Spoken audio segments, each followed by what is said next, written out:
Jedne večeri je došao Tin Ujević u neku prestižnu i jako otmenu kafanu u Zagrebu, seo za sto i naručio kafu.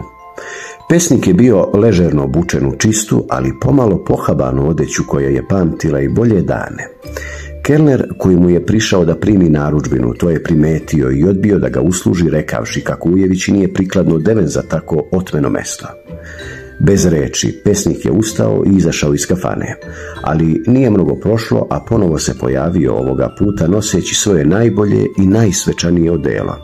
Seo je za isti sto i ponovo naručio kafu.